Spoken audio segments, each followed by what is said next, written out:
தமிழ்நாட்டில் பூரண மதுவிலக்கு அதை பார்த்தீங்கன்னா நீண்ட காலமாக இருப்ப ஒரு கோரிக்கை. பூரண மதுவிலக்குக்கு வழிவகைக்கு சாத்தியம் இருக்கா? 100% பண்ணுவதற்கு முயற்சிகள் செய்யலாம். நடைமுறைக்கு சாத்தியமா என்றால் மிகப்பெரிய கேள்விக்குரிய.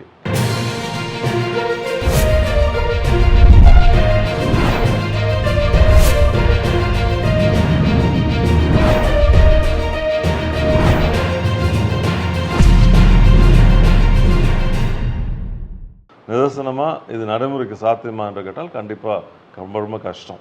இதை எப்படி பண்ணலான்னா, ஒன்று உடலுக்கு எந்த கேடும் விளைவிக்காத வகையில் இருக்கக்கூடிய ஒரு பானமாக இருந்தால் எந்த விதத்திலும் யாருக்கும் பிரச்சனை இல்லை அப்படின்னா கண்டிப்பாக ஸ்ட்ரீம்லைன் பண்ணி அது விரும்புகிறவங்க பண்ணிக்கிட்டு விரும்பாதவங்க விட்டுட்டு போட்டோம்னு சொல்லிட்டு விட்டுடலாம். ஆனால் உயிருக்கு அச்சுறுத்தல் ஏற்படுத்துகிறது இல்லை வேறு பிரச்சனைகள் வருது அப்படின்னா கண்டிப்பாக அது தடை தான் செய்யணும். அதில் எந்த மாறுபட்ட கருத்தும் கிடையாது. அரசு டாஸ்மாக் ஆரம்பித்ததுக்கு கள்ளச்சாராயங்களையும் விசச்சாராயங்களையும் ஒழிப்பதற்காகத்தான் புரட்சித் தலைவர் அந்த ஃபார்முலாவை கண்டுபிடித்து பண்ணினார். அதிமுக அரசாங்கம் அதற்கு ஆதரவளித்து பண்ணுது அப்படின்னா தப்பான வழியில் போகக்கூடாதுங்கிறது தான். அது வந்ததுக்கப்புறம் கள்ளச்சாராயதோ விசச்சாராயனுடைய பலிகள் எந்த அளவுக்கும் எதுவும் இல்லைங்கிற ஒரு விஷயம் கொண்டு வந்துட்டாங்க. ஆனால் இவர்கள் குறுக்கு வழியில் பணம் சம்பாதிப்பதற்கு இந்த விசச்சாராயம் கள்ளச்சாராயம் பண்ணுகிறவர்களிடம் பணம் பெற்றுக்கொண்டு திமுக திராவிட முன்னேற்ற கழகத்தை சேர்ந்தவர்கள் உதவியோடு இவை அனைத்தும் நடைபெறும் பொழுது அரசாங்கம் அதை வேடிக்கை பார்த்து சும்மா இருந்ததுன்னா அந்த அரசாங்கம் தான் பொறுப்பேற்றுக் கொள்ள வேண்டும். அதற்காக நாங்கள் பழி சுமத்துகிறோம், அவர்களுடைய அரசை வீழ்த்த நினைக்கிறோம் என்று அரசியல் பேசுவது நாகரிகம் அல்ல. கண்டிப்பாக மக்களுக்கும் தெளிவாக புரியும் யார் இதை கையூட்டு பெற்றுக்கொண்டு இதற்கெல்லாம் வழிவிடுகிறார்கள், யார் கையூட்டு பெற்றுக்கொண்டு அரசு அதிகாரிகளை பணி செய்ய விடாமல் தடுத்து இந்த கோர மரணங்களுக்கு காரணமானவர்கள் என்பதை கள்ளக்குறிச்சி மக்கள் நன்கு அறிவார்கள். ஒவ்வொரு ஊர்லேயும் என்ன கிரைம் நடக்குதுங்கிறத போலீஸுக்கு தெரியாமல் நடக்குதுன்னு யாராவது சொன்னாங்கன்னா அதை விட கேவலமான விஷயம் ஒன்றுமே கிடையாது. காரணம், மக்களோடு மக்களாக காவல்துறையை சார்ந்தவர்கள் உளவுத்துறையை சார்ந்தவர்கள் கலர்ந்து கிடைக்கக்கூடிய விஷயங்களை பெறுவதன் மூலமாக தான் உளவுத்துறைக்கு தகவல்கள் கிடைக்கிறது. அது உளவுத்துறை தனிப்பட்ட முறையில் போய் ரொம்ப இதுவாக பண்ணுறாங்கங்கிறத விட மக்களோடு மக்களாக கலந்து மக்களில் கலந்தவர்களிடம் பெறப்படுகிற ரகசிய தகவல்கள் தான் உளவுத்துறைக்கு செல்கிறது. அந்த உளவுத்துறையினுடைய உன்னதமான வேலையை சரிவர செய்திருந்தால் இந்த மரணங்களை தடுத்திருக்கலாம். அதே போல கள்ளச்சாராயம் நடைபெறுகிறது என்பது முதல்வருக்கு தெரியவில்லை என்று கூறுகிற அரசியல் கட்சி தலைவர்கள் அரசியல் அறிவில்லாதவர்கள் என்பதுதான் எடுத்துக்கொள்ள வேண்டுமே தவிர ஒரு முதல்வருக்கு கீழே இருக்கிற எல்லா விஷயங்களும் முதல்வருடைய கவனத்திற்கு வர வேண்டும். வந்திருக்கும், வரவில்லை என்று சொன்னால் நீங்கள் சரியாக ஆட்சி செய்யவில்லை, உங்களுடைய அறிவுபூர்வமான விஷயங்களை நீங்கள் செய்யலை அப்படிங்கிறது தான் காட்டுதே தவிர உங்களுடைய இன்னெபிலிட்டியை தான் காமிக்குது, உங்களுடைய செயலற்ற திறனை தான் காட்டுகிறதே தவிர இது பெருமைப்படக்கூடிய விஷயம் கிடையாது. அதாவது கூட்டணி தர்மம் என்பது வேறு. அதற்காக நீங்கள் அவரை தாங்கி பிடிக்க வேண்டும் என்பதற்காக ஒரு முழு பூசணிக்காய் சோத்துக்குள்ள மறைக்கணும்ங்கிற மாதிரி விஷயத்த முதல்வரோட கவனத்துக்கு வரவில்லை என்று கம்யூனிஸ்ட் தோழர்கள் சொல்கிறார்கள். இனி காங்கிரஸ் தோழர்கள் வேற ஒரு கருத்து சொல்றாங்க, அவங்க கூட்டணியில் இருக்கிறவங்க எல்லாம் ஒரு கருத்து சொல்கிறாங்க. நான் என்ன சொல்கிறேன், மக்கள் உங்களையும் ஒரு கட்சியாக அங்கீகரித்து உங்களுக்கும் ஒரு குறிப்பிட்ட சதவீத வாக்குகளை அளித்து இருக்கிறார்கள். உங்களுடைய உண்மைத்தன்மையை நோக்கி தான் அவங்க அந்த வாக்கு அளிச்சிருக்காங்க. ஆனால் உங்களுடைய சுயநலத்திற்காக அந்த கட்சிகள் எல்லாம் ஒன்று சேர்ந்து கூட்டணி வைத்து மக்களை ஏமாற்றி தவறான வழியில் வெற்றி பெறுகிறீர்கள். அது கூட இருக்கட்டும். ஆனால் உங்கள் மீது நம்பிக்கை வைத்து ஒரு குறிப்பிட்ட சதவீத வாக்குகளை அளித்த மக்களுக்கு நீங்கள் திரும்பி செய்கிற நல்ல விஷயம் தவறானவர்களுக்கு துணை போகுது. அந்த துணை போகிற வேலை தான் நீங்கள் செஞ்சுட்டு இருக்கீங்க. ஒரு முதலமைச்சருக்கு எதுவும் தெரியல, அவர் கவனத்துக்கு வரலன்னு சொன்னால் உங்களை நீங்களே கேவலமாக பேசிக்கிற மாதிரி தான் அர்த்தம். நாங்களாம் கேவலமாக பேசணும்னு அவசியமே கிடையாது, நீங்களே கேவலமாக பேசிக்கிறீங்க. நான் இதுக்கு லாயக்கு இல்லாதவன், தகுதி இல்லாதவன், திறமை இல்லாதவன், அறிவு இல்லாதவன், நான் இந்த வேலைக்கு சரிப்பட்டு வரமாட்டேன்னு அந்த படத்தில் சொன்ன மாதிரி நாங்கள் எல்லாம் இந்த விதத்துக்கு நீங்கள் சரிப்பட்டு வரமாட்டீங்கிறத நீங்களே ஒப்புதல் வாக்குமூலம் கொடுக்குறீங்கிறதா தான் எடுத்துக்க முடியுமே தவிர வேற எந்த விதத்திலும் எடுத்துக்க முடியாது. உங்கள் கட்சி இன்னைக்கு நேற்று முந்தா நாள் முளைச்ச காளான் கிடையாது. 50 வருடம் 70 வருடத்திற்கு மேலே பாரம்பரியம் உள்ளது. கலைஞர் கருணாநிதி ஆகட்டும் நீங்களாகட்டும் எல்லாம் அரசியலில் தெளித்து வந்தவர்கள் தான், இல்லை என்று சொல்லவில்லை. உங்களுக்கு கிளைக்கழகம் இல்லாத ஊர்களே இல்லை. எல்லா ஊரிலும் கிளைக்கழகம் இருக்கிறது, கிளை செயலாளர்கள் இருக்கிறார்கள்.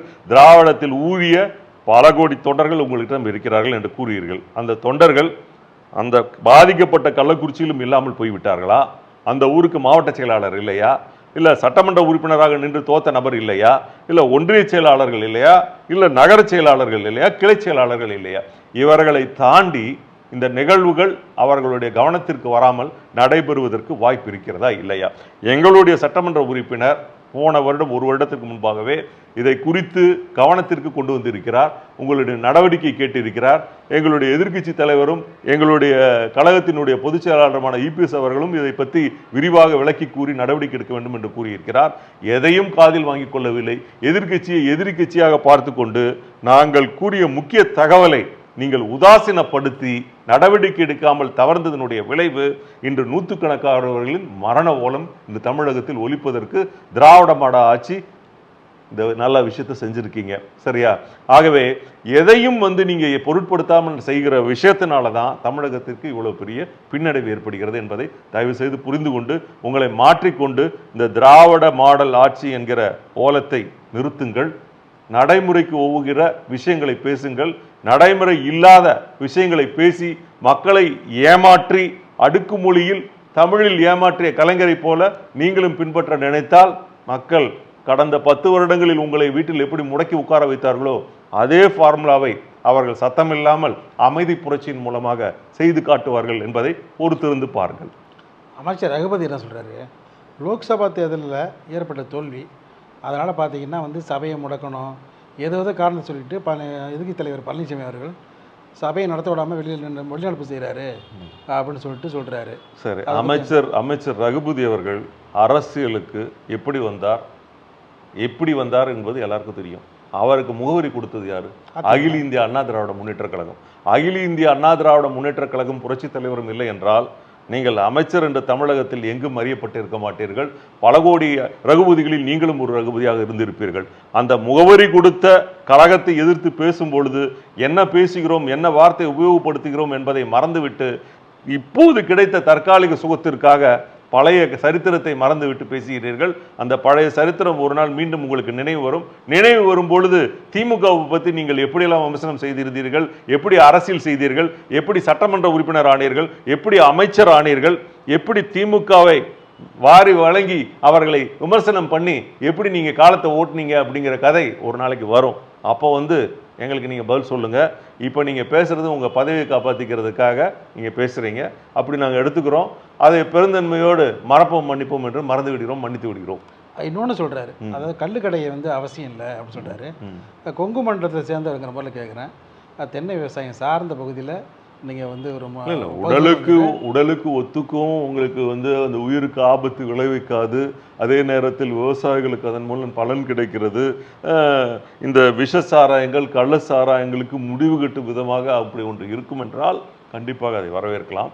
அது நீங்கள் மருத்துவர்களுடைய அறிக்கை தேவை, அரசினுடைய ஒத்துழைப்பு இருந்தால் தான் இதை செய்ய முடியும். திருட்டுத்தனமாக செய்வது எதுவாக இருந்தாலும் தவறு. அரசு அது ஒத்துழைத்து கள்ளச்சாராயத்தையும் விஷச்சாராயத்தையும் ஒழிப்பதற்கு மாற்று வழி மலிவு விலையில் கிடைக்கக்கூடிய இந்த கல்லையோ இல்லை வேற ஏதோ கொடுக்கலாம் அப்படின்னு சொல்லி அது உடலுக்கு ஒப்புக்கும் அப்படின்னு சொன்னால் கண்டிப்பாக அதை கன்சிடர் பண்ணுறதுல எந்த தவறும் இல்லை. விவசாயிகளுக்கும் அது பயனுள்ளதாக இருக்கும். Like, share and subscribe. Subscribe பண்ணாதவங்க இப்பவே சப்ஸ்கிரைப் பண்ணிருங்க. எங்களோட அப்டேட்ஸ் உங்களுக்கு வரணும்னா